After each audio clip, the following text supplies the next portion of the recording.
friends, welcome to my YouTube channel. Today we are going to discuss about balance of payment theory of foreign exchange. Okay, तो first of all आप सभी को ये पता होना चाहिए कि फॉरेन एक्सचेंज क्या होता है, सेकेंडली फॉरेन एक्सचेंज रेट क्या होता है. Because balance of payment theory के अंदर क्या चीज आती है, उसके अंदर यही चीज आती है कि फॉरेन एक्सचेंज रेट को कैसे डिटरमाइन किया जाता है. But first of all you need to know about foreign exchange and foreign exchange rate. तो first of all foreign exchange आपके पास में क्या होता है.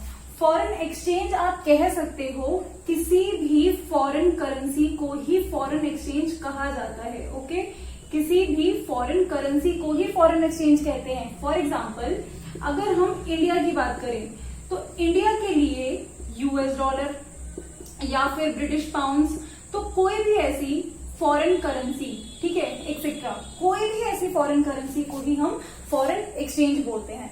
ओके, तो पहली चीज तो ये कि फॉरेन एक्सचेंज क्या होता है. एनी फॉरेन करेंसी, हमारी डोमेस्टिक कंट्री के लिए कोई भी फॉरेन जो करेंसी होगी उसे हम फॉरेन एक्सचेंज बोलते हैं. सेकेंडली फॉरेन एक्सचेंज रेट क्या होता है कि फॉरेन एक्सचेंज रेट क्या होगा. फॉरेन एक्सचेंज रेट आपके पास में क्या होता है, price of domestic currency in terms of foreign currency. हमारी डोमेस्टिक करेंसी की क्या वैल्यू है in terms of foreign currency, उसे बोला जाता है foreign exchange rate. For example इसको मैं दूसरे तरीके से अगर आपको एक्सप्लेन करूं कि किसी और कंट्री की एक करेंसी लेने के लिए हमें हमारी कंट्री की कितनी यूनिट्स, कितने रुपए या कितनी उसको देना पड़ेगा, कितने यूनिट्स देने पड़ेंगे, वो होता है foreign exchange rate. For example अगर हम एक यूएस डॉलर लेना चाहें तो उसके लिए हमें अप्रोक्स 72 टू 73 रुपीज देने होंगे. ये फिलहाल करंट का आई थिंक यही प्राइस चल रहा है, 72.8 समथिंग है. तो एक डॉलर के बदले हमें अप्रोक्स इतने देने पड़ेंगे. ठीक है, ये फ्लक्चुएट करता है डेफिनेटली, वो भी हम आगे पढ़ेंगे कि ये कैसे फ्लक्चुएट करता है. तो एक डॉलर के बदले हमें अप्रोक्स इतना देना पड़ेगा. तो ये है हमारा फॉरेन एक्सचेंज रेट कि एक डॉलर लेने के लिए हमें हमारी करेंसी की कितने यूनिट्स देने पड़ रहे हैं, वो है आपका फॉरेन एक्सचेंज रेट. ओके, तो ये हो गया. अब देखिए आगे कि अब ये बात ये है कि ये जो फॉरेन एक्सचेंज रेट है ये डिटरमाइन कैसे होता है कि हमें 72 देने हैं, हमें 73 देने हैं, हमें 70 देने हैं, 75 देने हैं अगेंस्ट $1. देखिए अलग अलग कंट्री की करेंसीज के साथ अलग अलग वैल्यू होती है, लेकिन सिर्फ फॉरेन एक्सचेंज रेट कैसे डिटरमाइन होता है उसको समझने के लिए हमने सिर्फ यहाँ पे डॉलर का एग्जांपल लिया. यानी कि हम डॉलर के साथ आपको समझाने वाले हैं कि किस तरीके से फॉरेन एक्सचेंज रेट डिटरमाइन होता है. अब देखिए डिटरमाइन करने के लिए अलग अलग थ्योरीज हैं, तो आज उनमें से हम एक थ्योरी पढ़ने वाले हैं, that is balance of payment theory. तो अब बैलेंस ऑफ पेमेंट थ्योरी आपका है क्या. तो बैलेंस ऑफ पेमेंट थ्योरी के अंदर फॉरेन एक्सचेंज रेट कैसे डिटरमाइन होता है. इसमें फॉरेन एक्सचेंज रेट डिटरमाइन होता है with demand and supply, with the help of demand and supply. यानी कि हम डिमांड और सप्लाई के साथ में फॉरेन एक्सचेंज रेट को डिटरमाइन करते हैं इस थ्योरी के अंदर. ओके, अब देखिए डिमांड और सप्लाई से कैसे आपका फॉरेन एक्सचेंज डिटरमाइन होता है. अब देखिए सबको पता होगा कि जो बैलेंस ऑफ पेमेंट होता है वो बेसिकली होता क्या है. बैलेंस ऑफ पेमेंट के अंदर दो साइड होते हैं, सबको पता है ये चीज. डेबिट साइड होता है, क्रेडिट साइड होता है. Debit side represent all the debit items, okay, and credit side represent all the credit items. Okay, अब जो डेबिट आइटम्स है इसका मतलब क्या है. डेबिट आइटम्स का मतलब है payments made by residents to foreigners. यानी कि हमारी कंट्री के रेजिडेंट्स जो फॉरेनर को पेमेंट करते हैं, हमारी कंट्री से अगर पैसा जा रहा है टू अनदर कंट्री, उसे बोला जाता है आपके डेबिट आइटम. वो सारी की सारी चीजें आपके डेबिट आइटम्स के अंदर आती हैं. बिल्कुल ऑपोजिट क्रेडिट आइटम्स हमारे पास में क्या होंगे, यानी कि हमें कोई भी पेमेंट अगर रिसीव हो रही है, तो अगर हमें फॉरेन से कोई भी पेमेंट रिसीव हो रही है हमारी कंट्री में, तो वो होगा आपका क्रेडिट आइटम्स के अंदर. तो इन्हीं दोनों की हेल्प से आपका डिटरमाइन होता है फॉरेन एक्सचेंज रेट. अब देखिए वो कैसे, एक एग्जांपल के चलते आपको बताया जाएगा कि किस तरीके से. देखिए फॉर एग्जांपल अगर नेट डेबिट जाता है, समझिएगा थोड़ा सा, अगर नेट डेबिट बैलेंस है इसका मतलब क्या हुआ कि अगर पेमेंट ज्यादा है जितना हमें रिसीव हुआ है उससे, हमने पेमेंट ज्यादा करी है फॉरेन में और हमें वहां से रिसीव कम हुआ है. अब देखिए पेमेंट ज्यादा करी है, पेमेंट ज्यादा करी है इसका मतलब क्या होगा कि हमने डॉलर की हमें ज्यादा जरूरत पड़ी होगी, क्योंकि क्योंकि देखिए एक चीज फैक्ट है, अगर आप भी मार्केट में जाते हैं तो आप अपनी कंट्री की करेंसी लेके मार्केट में जाओगे। अगर आप कपड़े लेने के लिए जा रहे हैं और आप उस हाथ में डॉलर पकड़ाएंगे तो कोई वैल्यू नहीं है उस चीज की, वो नहीं लेने वाला उस चीज को। वो क्या कहेगा कि 100 रुपए की चीज है, मुझे 100 रुपए अपनी इंडियन करेंसी में दो। सेम वही चीज यहाँ पे है, अगर हम फॉरेन में पेमेंट कर रहे हैं तो उनकी करेंसी में पेमेंट करेंगे।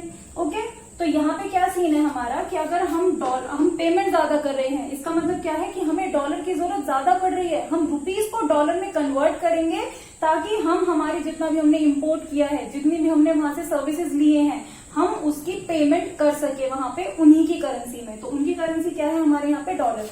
तो इसका मतलब क्या हो गया, इसका मतलब सीधा सीधा है कि जो डिमांड है, demand of dollar will increase, यानी कि जो डॉलर की डिमांड है वो इंक्रीज हो जाएगी।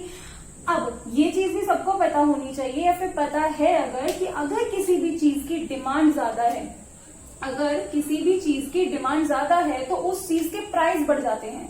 ठीक है, अगर किसी भी चीज की डिमांड ज्यादा है तो उस चीज के प्राइस बढ़ जाते हैं। अब यहाँ पे डॉलर के प्राइस बढ़ जाएंगे। डॉलर के प्राइस क्यों बढ़ जाएंगे, क्योंकि डॉलर की डिमांड ज्यादा हो रही है। लोग डॉलर को डिमांड ज्यादा कर रहे हैं। क्यों डिमांड ज्यादा कर रहे हैं, क्योंकि पेमेंट ज्यादा हो रही है फॉरेन में, हमें उतना रिसीव नहीं हो रहा है जितनी हम वहां पे पेमेंट्स कर रहे हैं, तो डॉलर की डिमांड ज्यादा हो रही है। डॉलर की डिमांड ज्यादा का सीधे सीधे मतलब क्या, डॉलर के प्राइस बढ़ जाएंगे। और डॉलर के प्राइस किस सेंस में बढ़ेंगे, अब हम इंडिया से ट्रांजेक्शन कर रहे हैं तो डॉलर की डिमांड ज्यादा की वजह से डॉलर के प्राइस बढ़ जाएंगे अगेंस्ट रुपी। अगेंस्ट रुपी की वजह से क्या होगा कि डॉलर, आपका जो डॉलर है वो हो गया एप्रिशिएट। ठीक है, डॉलर एप्रिशिएट कैसे हो गया, क्योंकि डॉलर की वैल्यू बढ़ गई, अब उसके भाव बढ़ गए। ठीक है, दूसरा है हमारे पास रुपी, और रुपी आपके पास में क्या हो जाएगा, डेप्रिशिएट। क्यों होगा, क्योंकि हम लोग रुपी ले जाके कह रहे हैं कि हमें डॉलर दे दो, हमें पेमेंट करनी है, और वो पेमेंट हम रुपीज में नहीं कर सकते, वो पेमेंट हम डॉलर में करेंगे। इस वजह से डॉलर की हम डिमांड ज्यादा कर रहे हैं, डॉलर की डिमांड ज्यादा हो रही है तो डॉलर ने अपने भाव बढ़ा लिए। ठीक है, डॉलर ने अपने भाव बढ़ा लिए, इसकी वजह से वो एप्रिशिएट हो गया, और रुपी उसके भाव बेचारे कम हो गए, क्योंकि ऑप्शन ही नहीं है उसके पास में, कोई उसको प्रेफर नहीं कर रहा, लोगों को डॉलर चाहिए, तो रुपी बेचारा हो गया डेप्रिशिएट।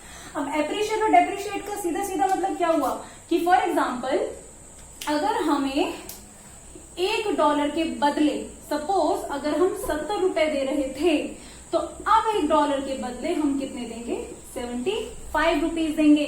देखिए डेप्रिशिएट कैसे हुआ कि जहां पहले $1 के बदले हमें 70 रुपए देने पड़ रहे थे, अब हमें $1 के बदले 75 रुपए देने पड़ रहे हैं, तो रुपी की वैल्यू गिर गई।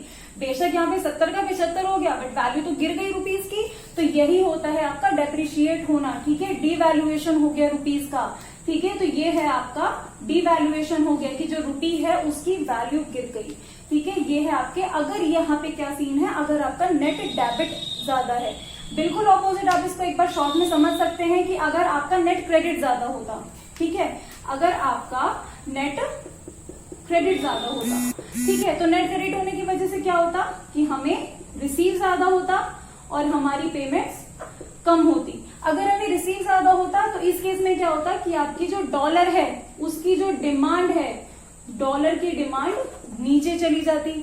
डॉलर की डिमांड नीचे चली जाती तो सिंपल मतलब क्या होता कि जो डॉलर है आपका वो डेप्रिशिएट यानी कि डी वैल्यू हो जाता, और यहाँ पे आपका जो रुपी है वो एप्रिशिएट हो जाता। मीन्स अगर हमें $1 के बदले पहले 75 रुपए देने पड़ रहे थे, तो अब हमें $1 के बदले 70 रुपीज देने पड़ेंगे, तो यहाँ पे रुपी एप्रिशिएट हो जाता।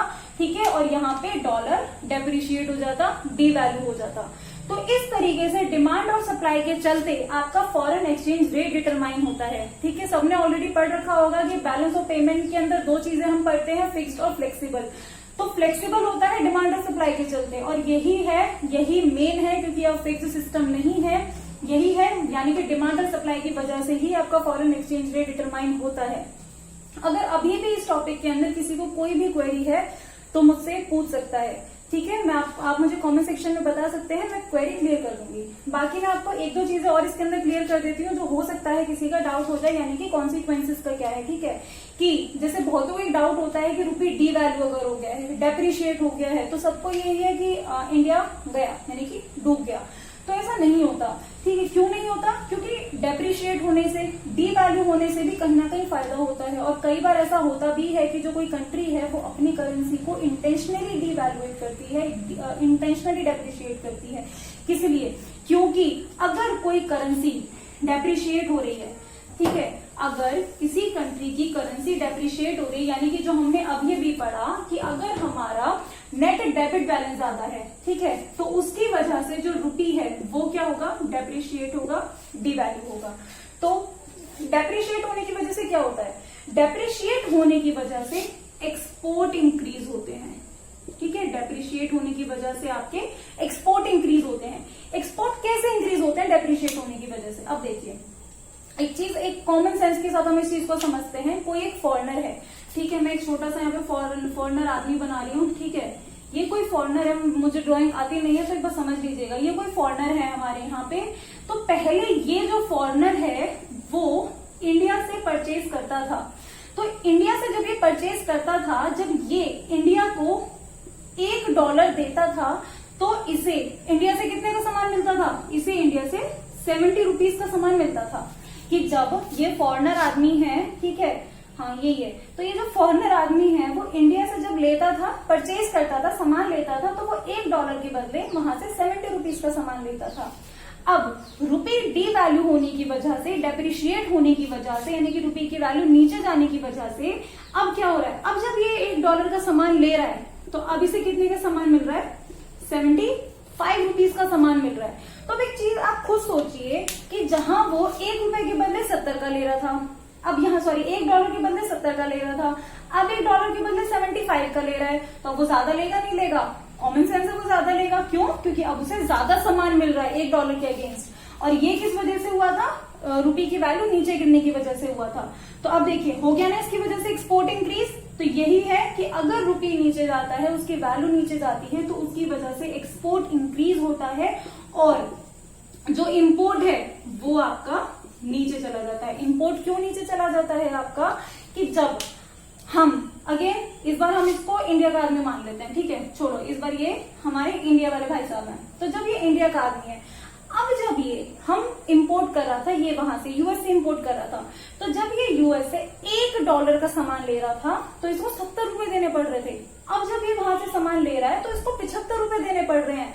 तो सीधी बात है, ये बेचारा भी सोचेगा कि यार अभी मुझे महंगा हो गया। एक कॉमन हम उससे लेके चलते हैं मार्केट में, अगर हम कोई चीज लेने के जा रहे हैं, वो चीज महंगी हो रही है, तो हम क्या सोचते हैं, चलो यार क्वांटिटी नीचे गिरा देते हैं, ठीक है। अब या तो भाई वो मिस्टर अंबानी होंगे तो बात अलग है, बट हम यहाँ पे बात करते हैं एक नॉर्मल बिहेवियर की। उसमें क्या होगा, कॉमन सेंस है कि जो आपका इम्पोर्ट है वो नीचे चला जाएगा। इम्पोर्ट नीचे क्यों चला जाएगा, बिकॉज रुपी की वैल्यू नीचे चली गई है। अगर हम $1 के बदले 70 दे रहे थे, अब हमें 75 देने पड़ेंगे। तो ये कॉन्सिक्वेंसेस भी होते हैं आपके रुपी की वैल्यू नीचे गिरने की वजह से। एक्सपोर्ट इंक्रीज होता है और इम्पोर्ट डाउन चला जाता है। इसलिए भी जो कंट्रीज हैं वो कभी ना कभी, ऐसा भी टाइम हुआ है जब कंट्री ने अपनी करेंसी को इंटेंशनली डीवैल्यू किया है, इंटेंशनली नीचे किया है। क्यों, ताकि उनके एक्सपोर्ट बढ़ सकें, ठीक है। अगर अभी भी आपको बैलेंस ऑफ पेमेंट थ्योरी के अंदर कोई भी डाउट हो तो आप प्लीज मुझे कमेंट सेक्शन में बता दीजिएगा। I will try to clear all of your doubts as soon as possible. Thank you.